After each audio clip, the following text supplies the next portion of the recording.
Друзья, всем привет! Меня зовут Юля, и вы на канале Клубок желаний. Я вяжу себе джемпер, назвала его «Сиреневый туман» и снимаю подробный попетельный мастер-класс. И в этом видео хочу показать вам, как вяжется вот этот замечательный узор. К сожалению, камера не передает всей красоты узора, потому что я вяжу из кид-мохера, пух забивает полотно и не видно всей красоты этого узора. Поэтому я связала несколько образцов из разной пряжи и хочу показать вам, как вяжется этот узор поворотными рядами, бабушкиным методом провязывания петель, а также классическими петлями. И посмотрите, как выглядит вот этот образец. Какие на нем объемные звездочки или снежинки.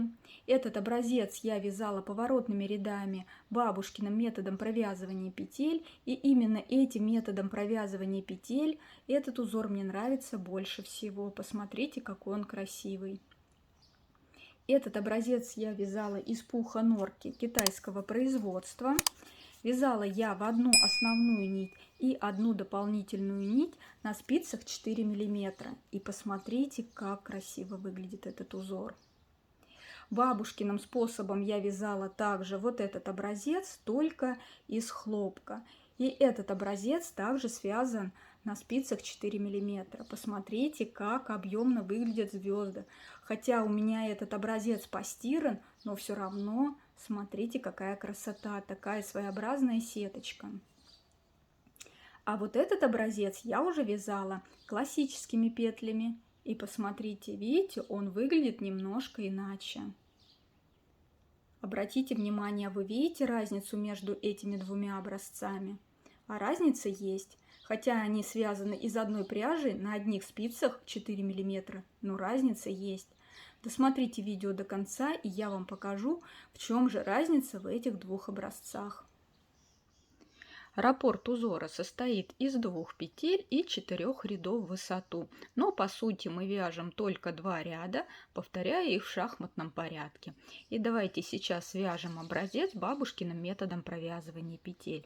Для образца я наберу 5 раппортов плюс 2 кромочные петли, набираю 12 петель самым простым классическим набором петель.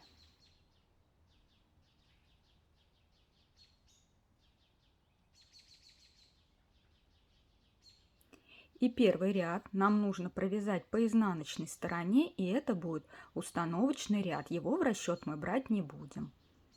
Первую петлю снимаем как кромочную, и все остальные петли провязываем изнаночными петлями.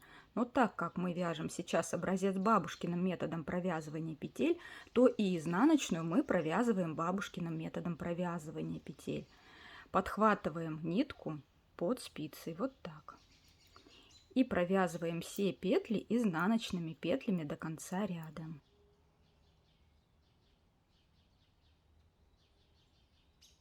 Разворачиваем на лицевую сторону и вяжем первый ряд по лицевой стороне. И обратите внимание, как у нас смотрят петли. После того, как мы провязали изнаночный ряд бабушкиными петлями, у нас все петли на спице лежат вот так, левыми стеночками вперед. На это обратите особое внимание. Итак, вяжем первый ряд. Первую петлю снимаем как кромочную и дальше повторяем раппорт узора. Сначала делаем накид и из следующих 2 петель увязываем 3 петли. Подхватываем петли вот так за задние стенки. И из этих петель сначала вывязываем 1 петлю лицевую, делаем накид, и из этих же 2 петель вывязываем еще 1 лицевую петлю. И у нас получается, что мы из 2 петель вывязали 3 петли. И мы провязали раппорт узора. Накид и 3 петли вывязали из 2 петель. И раппорт узора повторяем. Делаем накид и вывязываем 3 петли из 2 петель. Подхватываем 2 петли вот так за задние стенки. Вывязываем сначала 1 лицевую петлю, делаем накид и вывязываем еще 1 лицевую петлю. Повторяем накид. И из 2 петель вывязываем 3 петли. Вывязываем 1 лицевую петлю, делаем накид и вывязываем еще одну лицевую петлю. И обратите внимание, так как у нас петли лежат на спице левыми стеночками вперед, то когда мы из 2 петель вывязываем 3 петли, у нас вот эти 2 петли получаются не скрещенными. Поэтому узор, связанный бабушкиным методом провязывания петель, получается более четкий. Итак, повторяем до конца ряда. Накид. Из 2 петель вывязываем 3 петли. Накид. Из 2 петель вывязываем 3 петли. Остается одна петля, это кромочная. Провязывайте ее так, как вы привыкли. Я провязала изнаночной петлей. Переворачиваем на изнаночную сторону и по изнаночной стороне вяжем второй ряд. Первую петлю снимаем как кромочную, и далее посмотрите, идут у нас петли. Вот 3 петли, вывязанные из 2 петель, и накид. И нам нужно провязать здесь по 2 петли вместе. Провязываем первые 2 петли вместе. Их провязываем изнаночной бабушкиной петлей. Следующие 2 петли также провязываем вместе изнаночной петлей. Итак, провязываем до конца ряда по 2 петли вместе изнаночной петлей.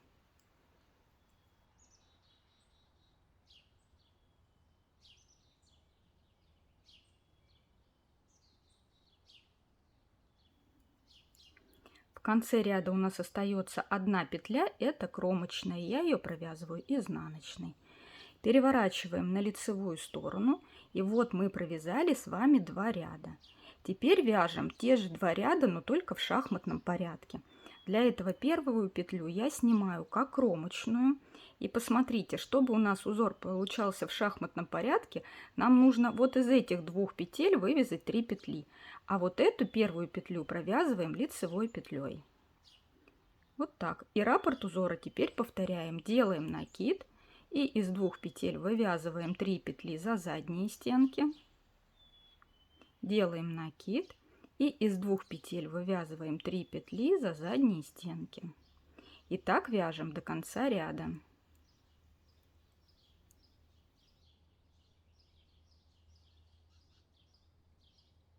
В конце ряда остается одна лицевая петля, мы ее провязываем лицевой петлей. И последняя петля кромочная, провязывайте так, как вы привыкли. Вот так у нас получается в шахматном порядке. Переворачиваем на изнаночную сторону и вяжем по изнаночной стороне также по 2 петли вместе. Но обратите внимание, вот эта последняя петля у нас была лицевая, одиночная петля. Поэтому и здесь ее провязываем одиночной изнаночной петлей. Первую петлю мы снимаем как кромочную. Вот это одиночная у нас петля, мы ее провязываем изнаночной петлей. И далее повторяем раппорт узора. Вот у нас 3 петли вывязаны из 2 петель и накид. И здесь мы провязываем по 2 петли вместе изнаночной петлей. 2 петли вместе изнаночной, 2 петли вместе изнаночной. И так вяжем до конца ряда.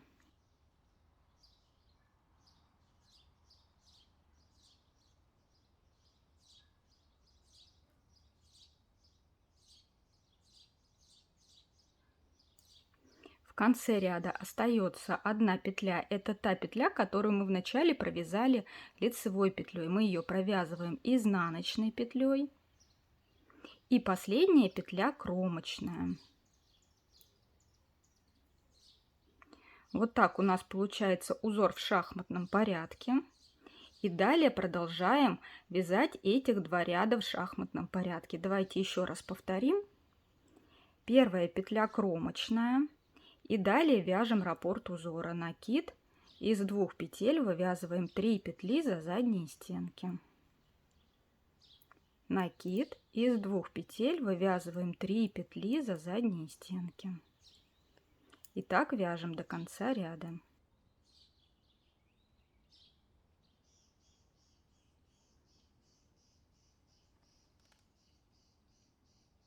И в конце ряда у нас идет кромочная петля. Я ее провязываю изнаночной петлей. Переворачиваю на изнаночную сторону.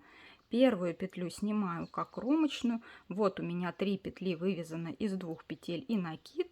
И здесь я провязываю по 2 петли вместе изнаночной петлей.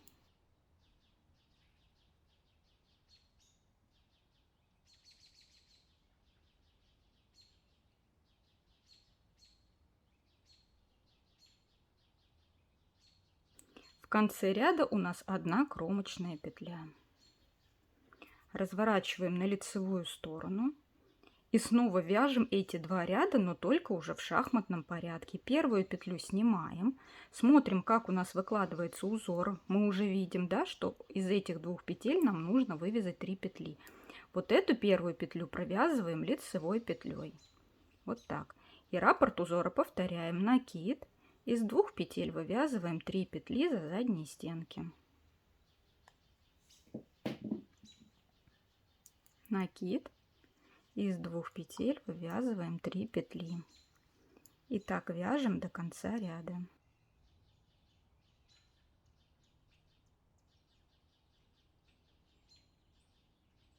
И в конце у нас одна лицевая петля и кромочная петля.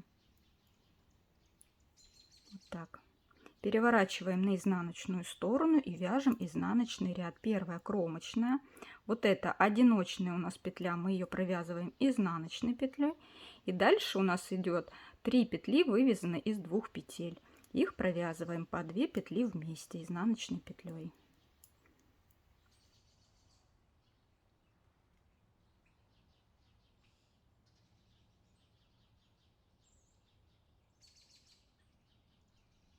Последняя петля у нас изнаночная и одна кромочная петля. Вот так мы провязали с вами узор. И вот так он выглядит на большом образце. Посмотрите, какая красота.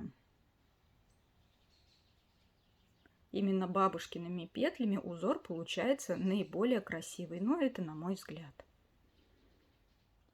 А теперь давайте свяжем этот же узор, но только классическими петлями. Вот так выглядит образец, связанный классическими петлями. Для образца я наберу также 12 петель. Вязать буду из пуха норки, но только другого цвета. Набираю 12 петель с самым простым классическим набором петель.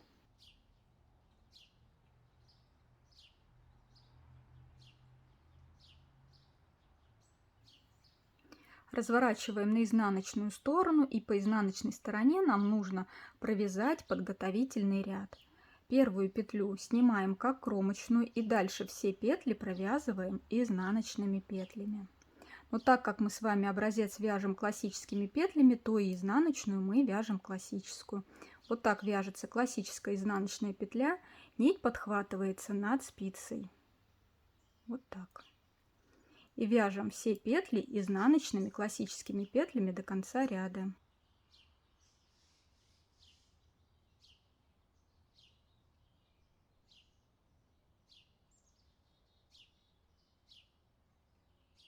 Последняя петля кромочная. Провязывайте так, как вы привыкли. Я провяжу бабушкиной изнаночной петлей. Переворачиваем на лицевую сторону и вяжем первый ряд по лицевой стороне. Первую петлю снимаем как кромочную, и обратите внимание, как лежат у нас петли на спице. После провязывания изнаночного ряда классическими петлями у нас петли лежат вот так на спице, правыми стеночками вперед. И мы вяжем раппорт узора. Делаем накид и из двух петель вывязываем 3 петли за задние стенки. Провязываем одну лицевую петлю, делаем накид и провязываем еще одну лицевую петлю. И так повторяем раппорт узора. Делаем накид и из двух петель вывязываем 3 петли. Подхватываем петли за задние стенки и вывязываем одну лицевую петлю, делаем накид и вывязываем еще одну лицевую петлю. И обратите внимание, когда мы провязываем вот эти 2 петли вместе, из двух петель вывязываем 3 петли, то мы провязываем их за задние левые стеночки. И эти 2 петли получаются скрещенные. Делаем накид и вывязываем 3 петли за левые стеночки, за задние левые стеночки. Вот так. Одна петля и еще одна петля. И вот эти 2 петли у нас получились скрещенные. Вот и вся разница между двумя способами вывязывания петель. И так вяжем до конца ряда. Накид. Из двух петель вывязываем 3 петли. И 2 петли получаются скрещенными.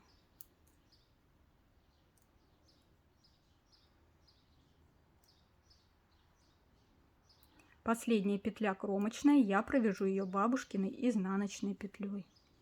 И мы с вами провязали первый ряд узора. Разворачиваем на изнаночную сторону и вяжем второй ряд по изнаночной стороне. Первую снимаем как кромочную и далее вяжем по 2 петли вместе изнаночной петлей.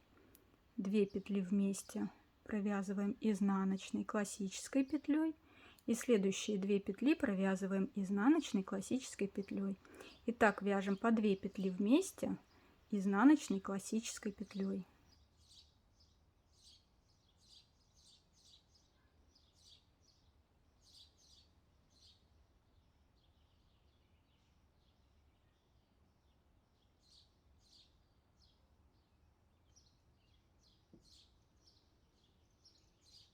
В конце ряда последняя петля кромочная, я ее провяжу бабушкиной изнаночной петлей.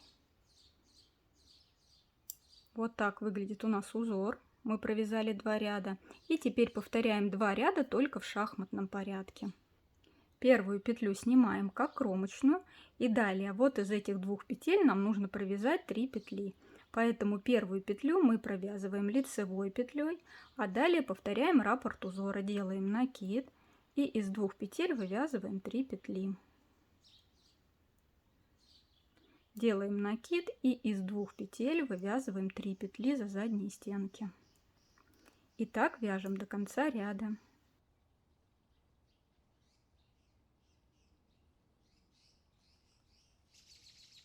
В конце ряда у нас остается 1 петля, мы провязываем ее лицевой петлей, и последняя петля кромочная, я провязываю ее бабушкиной изнаночной петлей.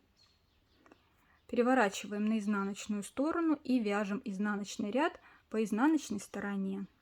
Первую снимаем как кромочную, далее у нас одиночная петля, мы ее провязываем изнаночной петлей, и далее по 2 петли вместе мы провязываем изнаночной петлей. И так вяжем до конца ряда.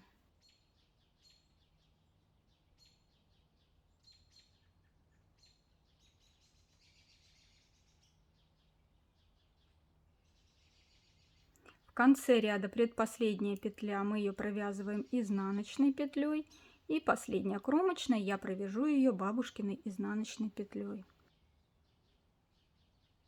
Вот так у нас выглядит узор, связанный классическими петлями. Но что же делать, если вы вяжете классическими петлями или по кругу, но хотите, чтобы у вас узор выглядел не так, а вот так, как будто вы вязали бабушкиным методом провязывания петель?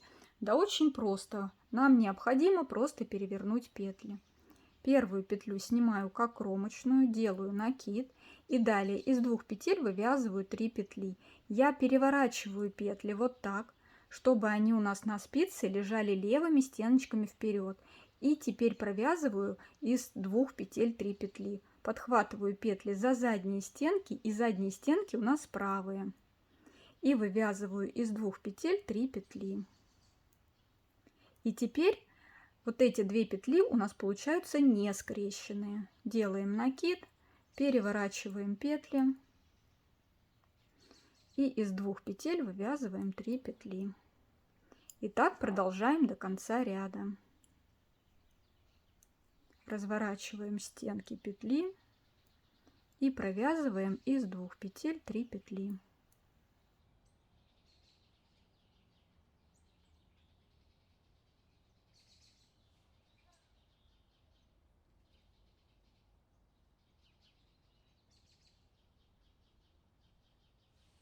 Последняя кромочная провязываю бабушкиной изнаночной петлей, и изнаночный ряд провязываю классическими изнаночными петлями. По 2 петли я провязываю вместе классической изнаночной петлей.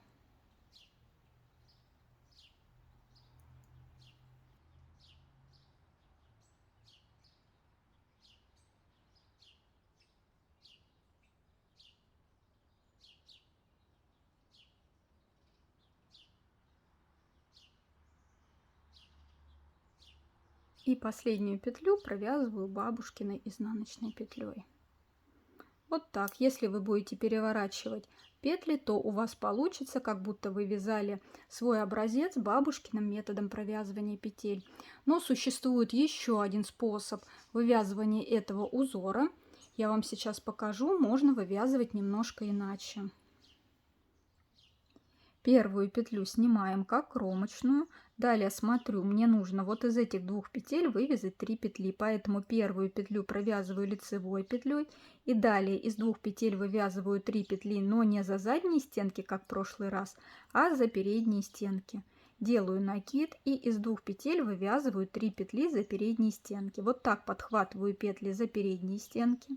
Вывязываю одну лицевую петлю, делаю накид и вывязываю еще одну лицевую петлю. Вот так должно получиться. И раппорт узора повторяем. Делаем накид и за передние стенки из двух петель вывязываем 3 петли. И так вяжем до конца ряда. Делаем накид, из двух петель вывязываем 3 петли за передние стенки. Делаем накид, из двух петель вывязываем 3 петли за передние стенки. Предпоследняя петля у нас одиночная, мы провязываем ее лицевой петлей, и последняя кромочная петля. И если вы будете вязать вот таким способом, вывязывая 3 петли из двух петель за передние стенки, то узор у вас изменится. Я связала для вас образец, чтобы показать. Вот так выглядит образец, связанный именно этим способом, когда из двух петель вывязывается 3 петли за передние стенки. Видите, как он отличается? Вот этот образец, у него как будто диагональ вот так вот справа налево. А вот в этом образце, смотрите, как будто петли лежат вот так по диагонали слева направо. Вот в этом и различие. Узор один и тот же, но выглядит по-разному. Если вам понравилось вязать вместе со мной, если мои видео были полезны для вас, то, пожалуйста, поддержите мой канал подпиской, лайком или комментарием. И обязательно нажмите на колокольчик, чтобы не пропустить мои новые видео.